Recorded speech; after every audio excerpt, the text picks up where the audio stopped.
दोस्तों नमस्ते। प्रधानमंत्री नरेंद्र मोदी कल चंद्रपुर में रैली करने आए थे और उन्होंने उस रैली में बहुत सारी बातें बोल दी। उसमें से एक बात जो मीडिया ने बहुत ही उसको सीरियसली लिया वो थी नकली शिवसेना वाली। प्रधानमंत्री उद्धव ठाकरे की शिवसेना को सीधा नकली शिवसेना बोल रहे थे। अब क्यों बोल रहे थे, ऐसी क्या बात उनको नकल दिखाई दी, इन सारी चीजों को जरा हमें समझ लेना होगा। देश के प्रधानमंत्री महाराष्ट्र में आके उद्धव ठाकरे की शिवसेना को नकली कहते हैं। जरा ठीक से सुन लीजिए प्रधानमंत्री का वही बयान। इंडिया अलायंस के लोग दक्षिण भारत को अलग करने की धमकी दे रहे हैं। इंडिया अलायंस में शामिल डीएमके पार्टी सनातन को डेंगू मलेरिया कहकर उसके खात्मे की बात करती है और कांग्रेस नकली शिवसेना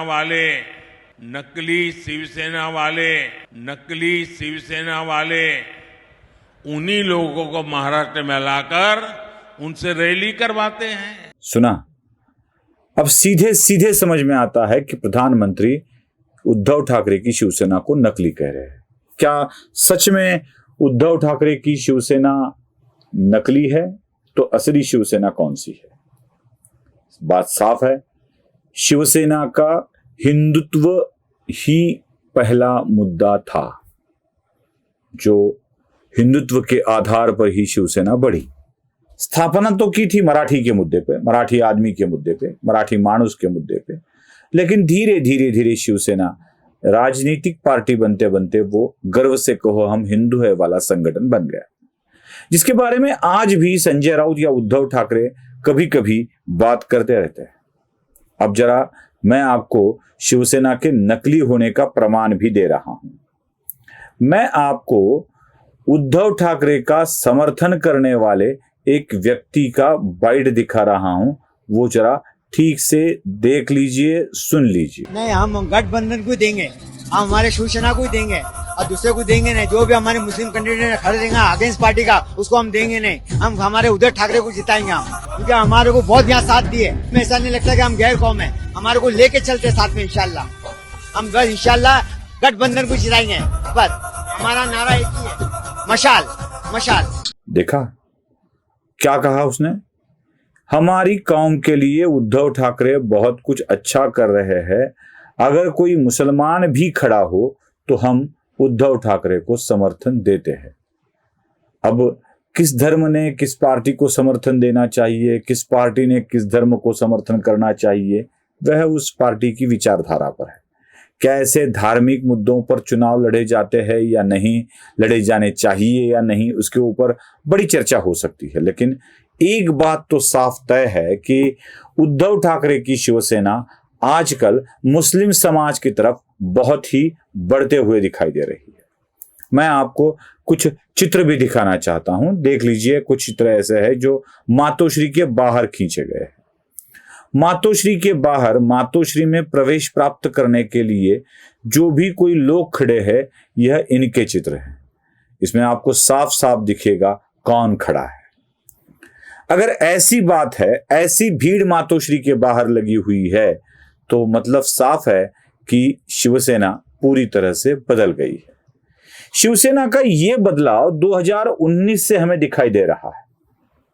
19 से दिखाई दे रहा है। इसलिए दिखाई दे रहा है कि पहले ये होता था, लेकिन इसकी बहुत सारी चर्चाएं नहीं होती थी। मैंने आपको कई बार बाला साहब ठाकरे ने किन किन को समर्थन दिया था ये भी बताया है। बैरिस्टर अब्दुल रहमान अंतुले के लिए बाला साहब ठाकरे ने प्रचार किया था, ये भी हमें पता है। उसके साथ साथ मुस्लिम लीग के साथ अलायंस करके भी बाला साहब ने चुनाव लड़ा था। वो वाला फोटो वायरल हुआ था, बाला साहब ठाकरे वाला जो भाषण कर रहा है, सामने मुस्लिम लीग का झंडा लगा हुआ है, वो भी हमने देखा था। लेकिन फिर भी वही स्थित्यंतर था बाला साहब ठाकरे के जीवन का, जो मराठी मानुस के मुद्दे से धीरे धीरे कड़वे हिंदुत्व की ओर बढ़ रहे थे। जैसे ही शिवसेना हिंदुत्व के मुद्दे पर आ गई, वैसे शिवसेना बड़ी होने लगी, बहुत बड़ी होने लगी। अब देख लीजिएगा, शिवसेना जैसे ही कांग्रेस के साथ चली गई उसने अपने रंग बदलना शुरू कर दिया। फिर बड़ी अजान की स्पर्धा भी ले ली।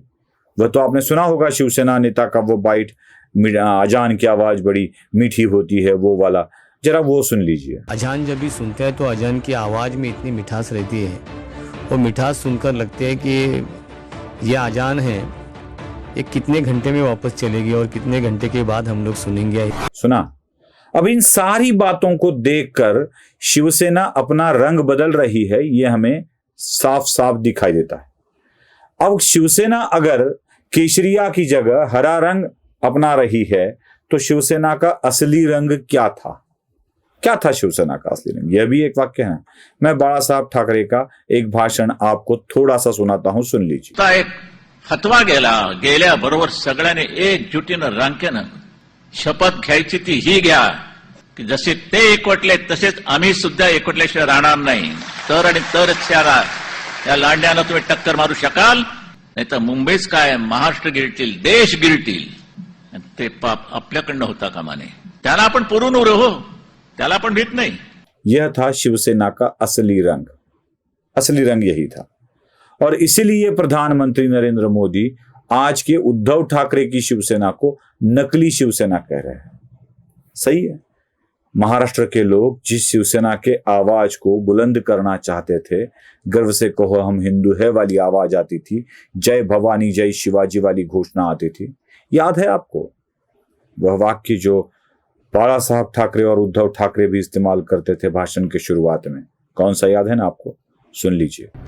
जमलेल्या माझ्या तमाम हिंदू बांधवांनो, भगिनींनो आणि मातांनो, तमाम हिंदू बांधवांनो, भगिनींनो आणि मातांनो, जमलेल्या माझ्या तमाम हिंदू बांधवांनो, भगिनींनो आणि मातांनो, तमाम हिंदू बांधवांनो, भगिनींनो आणि मातांनो, यही वाला कि माझ्या तमाम हिंदू बांधवांनो, इथे जमलेल्या तमाम माझ्या हिंदू बांधवांनो, मतलब यहां जमा हुए मेरे तमाम हिंदू भाई। लेकिन बाद में यह बदलाव हुआ, उद्धव ठाकरे ने हिंदुत्व को छोड़ दिया और उद्धव ठाकरे कांग्रेस की रैली में अपने ही भाषण की शुरुआत कैसे कर रहे थे वो भी देख लीजिए। मंच पे उपस्थित सभी मान्यवर नेतागण और मेरे सामने लाखों की संख्या में उपस्थित मेरे देशभक्त देशप्रेमी भाई और बहनों, देखा मतलब कौन है असली कौन है नकली, यह साफ साफ पता चल जाता है। आज भी हिंदुत्व के मुद्दे पर एकनाथ शिंदे अलग हुए, अपनी शिवसेना अपने साथ ले ली और वही हिंदुत्व की झंडा कंधे पर लेकर आगे बढ़ रहे हैं। इसीलिए एकनाथ शिंदे की शिवसेना असली है और उद्धव ठाकरे की शिवसेना नकली है, यही मोदी कहना चाहते हैं और यही लोगों के मन में भी है। आपको क्या लगता है? कमेंट बॉक्स में जरूर बताइए। लाइक, शेयर और सब्सक्राइब करना मत भूलिए। धन्यवाद।